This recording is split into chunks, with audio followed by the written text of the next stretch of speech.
Bom dia, boa tarde, boa noite, camaradas. Mais um vídeo do Marxismo Bárbaro. Meu nome é João. Hoje a gente vai falar sobre a crise do dinheiro, a crise do principal objeto do sistema capitalista, né? Tudo gira em volta do dinheiro, é o nosso Deus, material, real. O Marx fala inclusive isso. Aproveitar para dizer que eu demorei para fazer vídeo porque eu quero pedir desculpa por isso, porque eu adoeci, eu ainda estou adoentado pela voz, vocês percebem.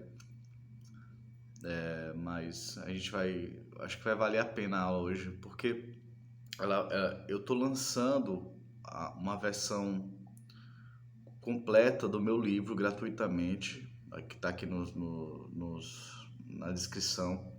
Meu livro é Crise Sistêmica, então eu estou disponibilizando agora a versão completa. Em PDF, na folha A4 saiu mais de 600 páginas, então se fosse impresso ia ser umas 1000 páginas.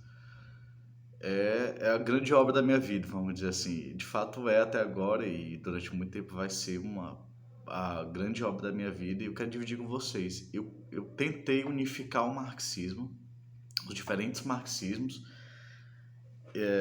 e eu procurei fazer isso não apenas comparando o marxismo com o marxismo oposto, as guerras entre as correntes marxistas, mas olhando para a realidade. Eu olhava para o mundo e aí daí extraía conclusões que me permitiam unificar as diferentes correntes marxistas revolucionárias, as diferentes conclusões, as polêmicas. Então tem muita polêmica interna no marxismo e eu procurei fazer uma teoria unificada.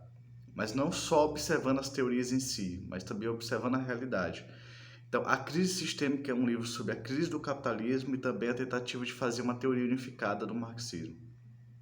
Desde a economia até a questão da psicologia, por exemplo. Então foi muito trabalho. Desde 2008 eu estudo assim quase diariamente, quase domingo a domingo. Todos os dias, quase todos os dias da minha vida, desde 2008, são dedicados a essa pesquisa, tá? Assim, eu dedicava pelo menos uma hora do dia para poder ler um artigo que fosse importante para esse projeto. Então saiu isso, mais de uma década de estudo que está sendo disponível para vocês agora. Eu garanto que vocês, assim, muita coisa que hoje para mim é evidente não era evidente antes de fazer a pesquisa. Então acho que, assim como eu tive essa experiência que me revolucionou, que foi essa pesquisa, eu quero dividir com vocês. Mas vamos para a aula, tá? A questão do dinheiro em Marx e hoje é uma questão é uma polêmica pesadíssima. Assim, eu demorei muito para escrever o capítulo sobre a crise do dinheiro no livro, porque é uma polêmica rica e é difícil. Se você ficar focando só no dinheiro, você não explica. Lembrando, o todo só se entende analisando as partes, mas uma parte, como o dinheiro, que é uma parte do sistema, só se entende quando se entende o todo também, que é o capitalismo. Então isso exige uma atualização teórica geral para entender um objeto específico, que é o dinheiro. E por isso muitos marxistas falharam nessas tentativas, avançaram em certos aspectos. Teve uma polêmica danada aqui no Brasil sobre a questão do se o dinheiro é ouro e se o que nós temos hoje é dinheiro, o que é que está acontecendo e tudo mais. Então é uma polêmica muito boa, muito viva. E para ser sincero, nós temos um certo fetiche pelo tema do dinheiro. Existe um fetiche em torno desse tema, porque dinheiro é a nossa vida. Nós vivemos em torno dele. Ele é o Deus desse sistema, de fato. Então, vamos. Eu vou tentar ser o mais claro possível nesse vídeo, mas não vai ser fácil, porque o próprio objeto é complexo, tá? Então, eu vou tentar ser o mais claro possível. Um cara chamado Carcanholo, Reinado Carcanholo, que é um dos meus mestres, ele disse: há uma tendência à desmaterialização do dinheiro. O dinheiro era ouro, se tornou cobre, prata, depois se tornou papel, depois se tornou bits, né? Há uma desmaterialização do dinheiro. Só que ele afirma isso como uma coisa, para ele isso é afirmativo do dinheiro, tá? Isso não é uma negação do dinheiro, é uma afirmação do dinheiro, ou seja, o dinheiro está se tornando cada vez mais puro, cada vez mais puro o conceito, se realizando. Eu chego à conclusão oposta, que isso é o caminho para a crise do dinheiro, para o fim do dinheiro. O que acontece? O dinheiro era ouro e não é ouro mais. Era necessário que o dinheiro fosse ouro antes? E a resposta que eu tenho a dar é sim. Uma etapa específica do capitalismo exigia que o dinheiro fosse ouro. Em outra etapa exigia que o dinheiro não fosse mais ouro. Mas por quê? Tá? Então, assim, só para deixar claro no tempo, a época do mercantilismo, que vai do século XVI até o século XVIII, o dinheiro era prioritariamente ouro. Tá? Cada vez menos se tornava ouro, mas era ouro ainda. Após a Revolução Industrial, a primeira Revolução Industrial, final do século XVIII até o século XIX, o dinheiro nacional era ouro lastreado, era não ouro, né? Era papel ou cobre lastreado em ouro. Veja que o ouro se afastou um pouco da prática, né? da vida real da circulação. O dinheiro era ouro, depois o ouro passou a ser reservado nos bancos e em vez de usar ouro, usa outros metais mais fracos, o papel. No século XX, que é a terceira era do capital, que é a era do capital financeiro, o dinheiro deixa de ser ouro, dinheiro nacional, e ele passa a ser papel. Papel, cobre. Então, o dinheiro na terceira era do capital, que começa no final do século XIX e vai até a década de 70 do século XX, que é a era do capital financeiro, a era imperialista, o dinheiro deixa de ser ouro, ele deixa de ser lastreado em ouro, né? Então ele passa a ser papel. Depois veio a quarta era do capital, que é a era que nós estamos, que é do capital fictício, em que o dinheiro se tornou fictício, como fala o nosso querido Eleutério Prado, que é outro mestre que eu tive nesse estudo. O dinheiro se tornou fictício, ou seja, eu acredito que se tornou fictício por um motivo diferente do Eleutério, mas ele abriu o caminho para eu perceber isso, ele acertou no fundamental no que ele diz. Então, assim, o dinheiro se tornou bits, elétrons, ou falta de elétrons, 0 e 1, dados num cartão de crédito, no cartão de débito. Então, o dinheiro se tornou bits, meros dados eletrônicos, quase imateriais, quase vazios, quase nada. Então, veja, cada era do capital, a era mercantil, a era industrial, a era financeira, a era fictícia, cada era do capital gerou um tipo de dinheiro nacional. Por quê? Olha só, o dinheiro ele vai da não material ao mais material, depois ele vai do mais material ao menos material, tá? Se for preciso refletir para o vídeo, fico pensando, ele falou isso, porque é muita informação. Eu não quero ser tão resumido nesse vídeo, tá? Quero deixar bem claro. O dinheiro não só tende mas ele teve, antes de tender a desmaterializar, ele teve uma tendência à materialização, tá? Carcanholo só foca na desmaterialização. A materialização é o seguinte, o dinheiro era o sal, por exemplo, né? O pessoal fala que sal é um pouco místico isso, é um pouco não tem validade científica isso, mas vamos lá, foi mercadorias, depois foi cobre, depois foi prata, depois foi ouro. Veja que ele foi do menos material ao mais material. Tá? O dinheiro foi do menos material ao mais material. Depois de se tornar ouro, ele volta a ser prata, volta a ser cobre, se torna papel, se torna bits. Então o dinheiro vai da baixa materialização à máxima materialização, que o auge é o ouro. Depois ele vai da máxima materialização, que é o ouro, para a desmaterialização, que é os bits. A última forma de dinheiro, que é a forma eletrônica, que são elétrons, basicamente. Por que isso acontece? Por dois motivos. Uma, porque a produção aumenta. Outra, porque a quantidade de trocas e a velocidade das trocas aumenta. Tanto a quantidade quanto a velocidade das trocas aumenta.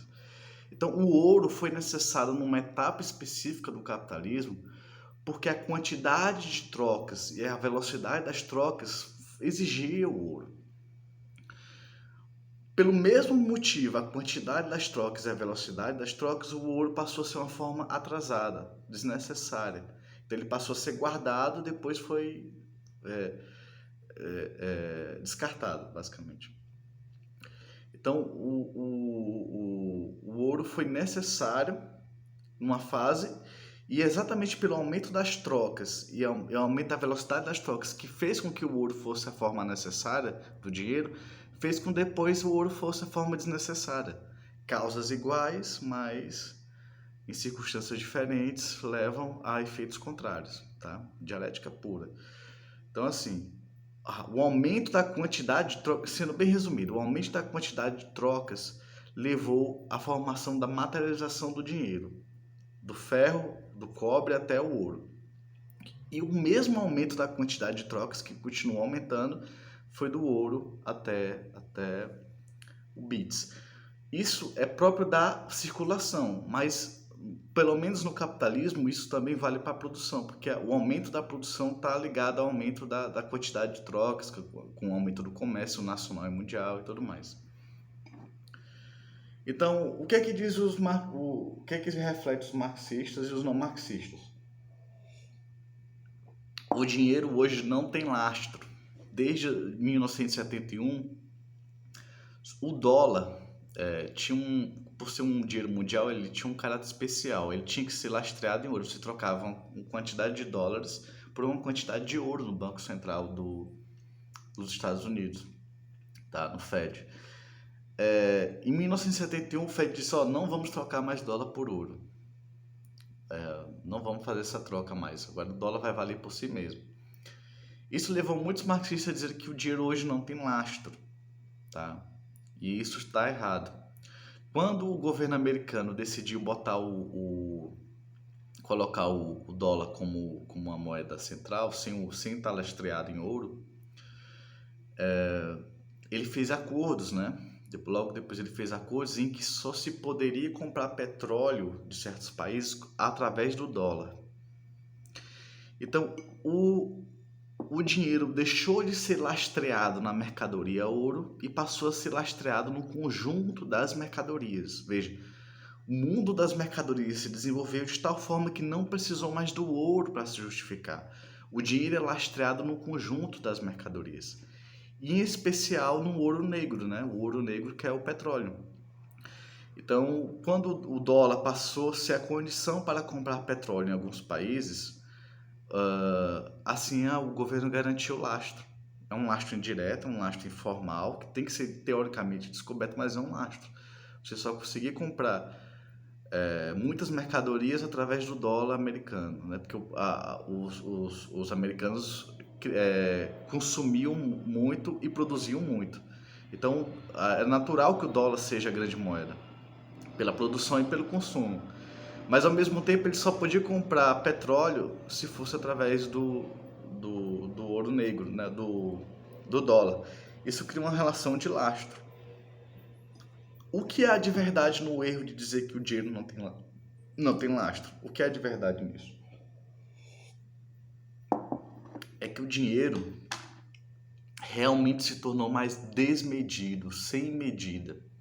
Tá? Ele não é que não seja lastreado, mas o lastro se tornou indireto.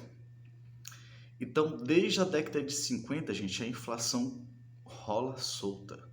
Esse é um fenômeno da nossa época, não é um fenômeno da época do Marx, antes da época do Marx.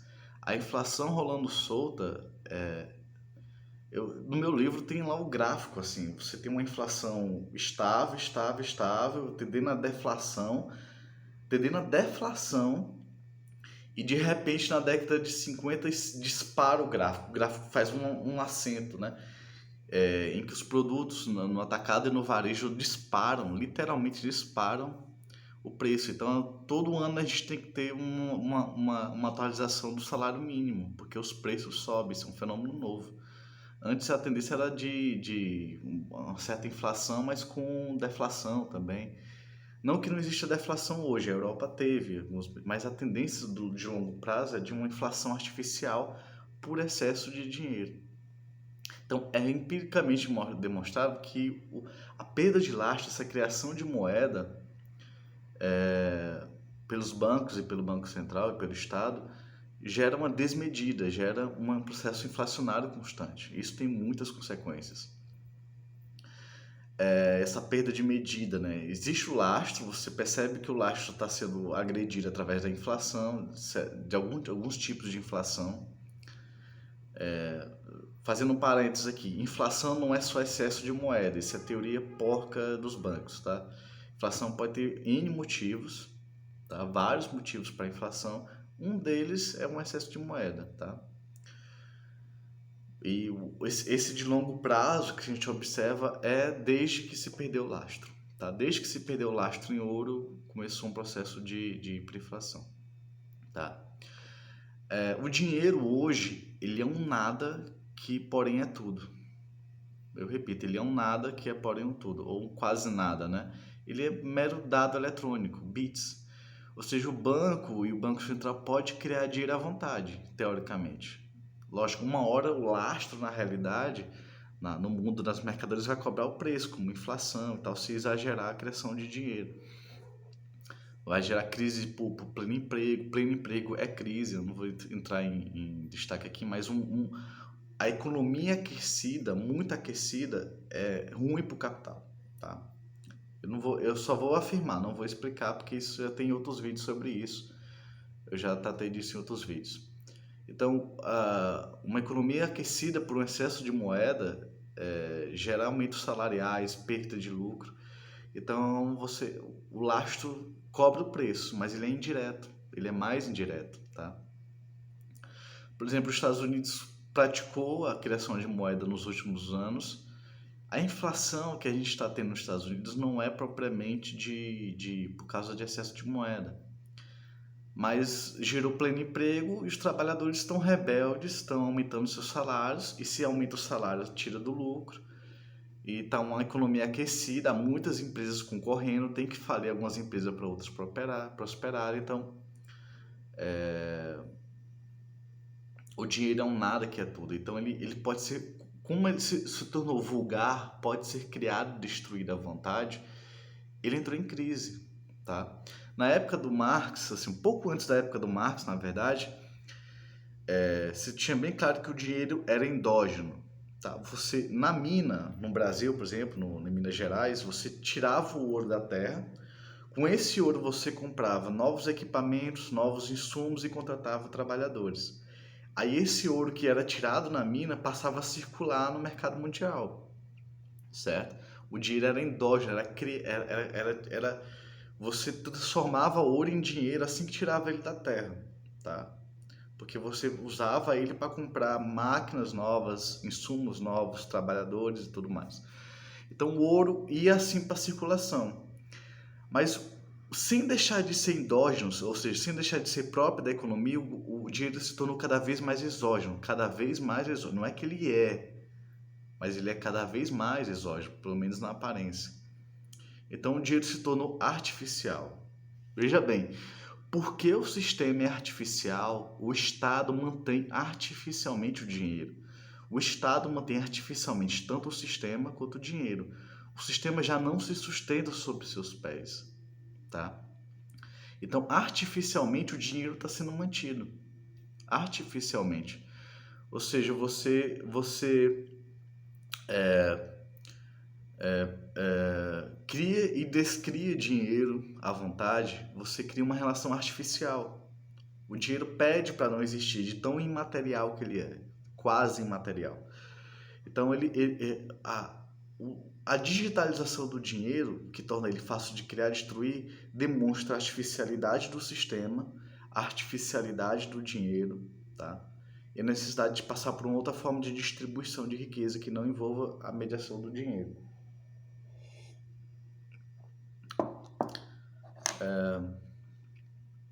Há uma tendência também de unificação do dinheiro, tá? Que eu acho que vale a pena destacar.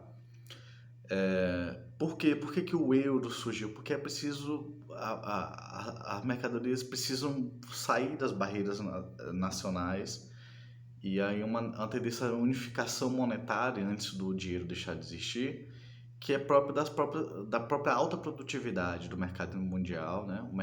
A produção mundial atingiu um nível de produtividade altíssima e precisa escoar para o mundo.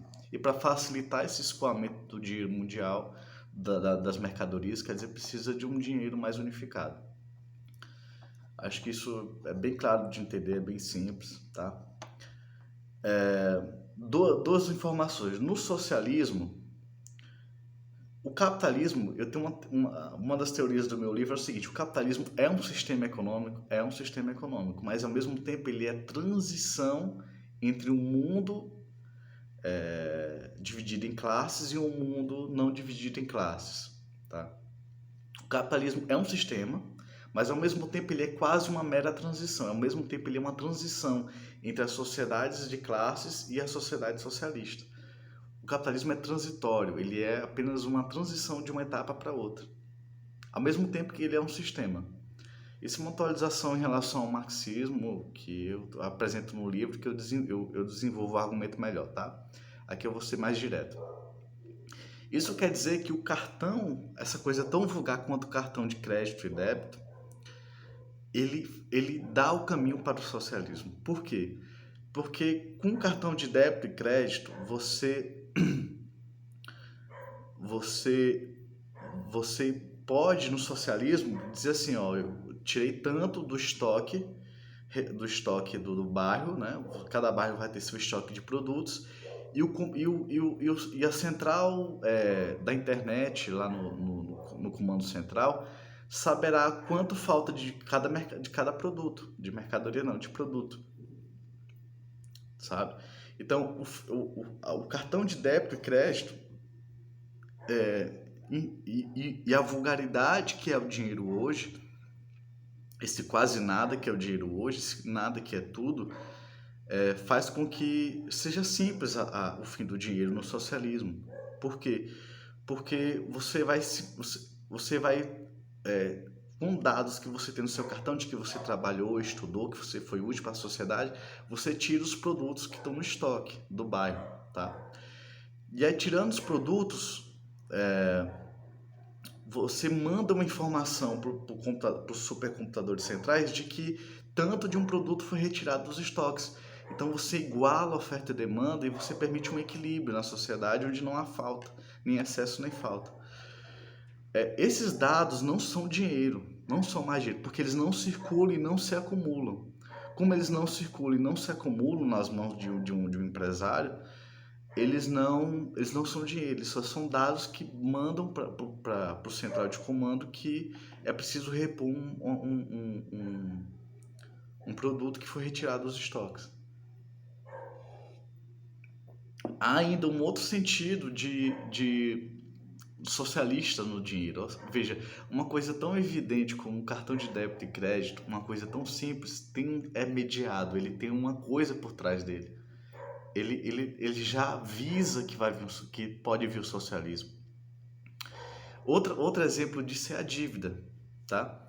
No dinheiro como meio de pagamento, você vai na loja, você recebe o produto antes de dar o dinheiro desse produto, ou antes de dar todo o dinheiro desse produto. Então, isso quer dizer que já no capitalismo, o dinheiro deixa de mediar as trocas imediatas. Você recebe o produto sem dar em troca o dinheiro. Você paga só daqui a um mês, você paga em parcelado, em 6 meses. Às vezes você tem que dar uma entrada, mas de qualquer forma, desculpe, já é uma tendência ao fim da mediação do dinheiro, ou seja, o alto endividamento dos trabalhadores da classe média e dos ricos também, das empresas, é um sinal da não mediação futura do dinheiro no socialismo, porque o dinheiro já não participa da boa parte das trocas imediatas. Você paga, você vai pagar depois. Então, isso que está gerando endividamento, calote, perca de renda dos trabalhadores, perca de paciência, assim, estresse dos trabalhadores, porque ninguém gosta de ficar endividado.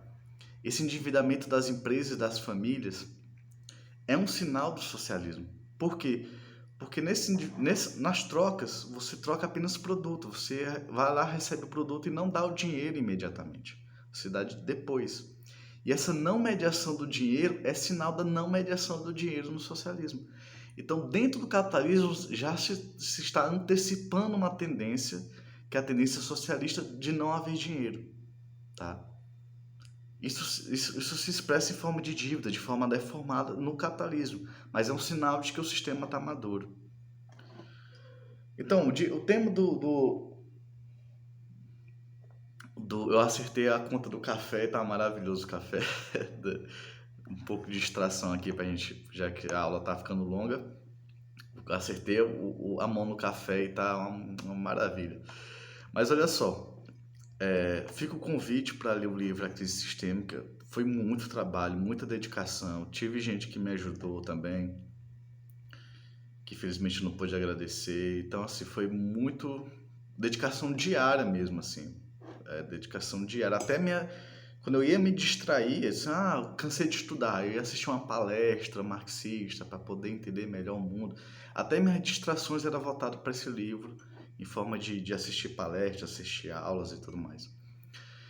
Então, assim, foram mais de uma década de dedicação disciplinada. Então, eu faço o convite, não deixe esse livro morrer na praia. Assim como me transformou muito, eu acho que vai transformar vocês também, porque a compreensão do que o mundo é hoje aumenta, tá? Então é isso, o dinheiro é um nada que é tudo, e sua desmaterialização é sinal de que ele tende a deixar de existir. Isso se expressa em forma de dívida dos trabalhadores, na forma do cartão da internet com cartão de crédito e débito, que permite um controle dos estoques, saber como está o consumo e tudo mais no socialismo, permite, portanto, uma economia planejada. O Lênin diz assim: o controle das finanças dos bancos sobre a indústria permite o socialismo, porque permite uma economia planejada.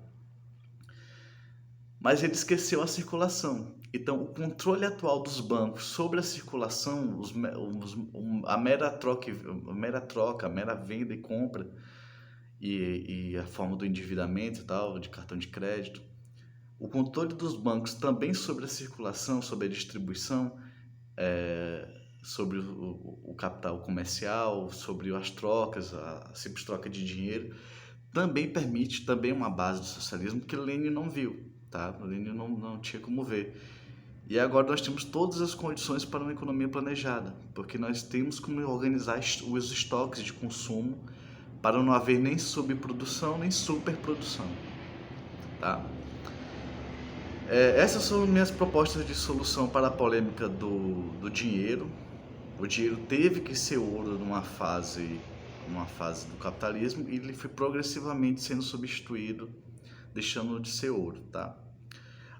O dinheiro mundial segue o mesmo caminho do dinheiro nacional, para concluir o vídeo. Ele também vai se tornar ouro, depois moeda lastreada em ouro, depois moeda sem lastreada em ouro, sem lastro em ouro e depois bits das eletrônicas. Pelo mesmo motivo do dinheiro nacional, ou seja, o aumento das trocas, que acompanha no capitalismo o aumento da produção. Então, o aumento de trocas exige mudar a forma do dinheiro, a forma material do dinheiro.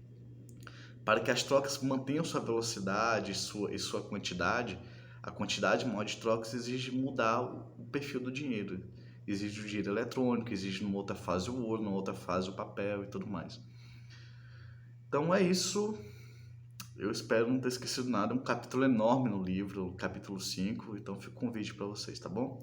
Até o próximo vídeo e a gente se vê.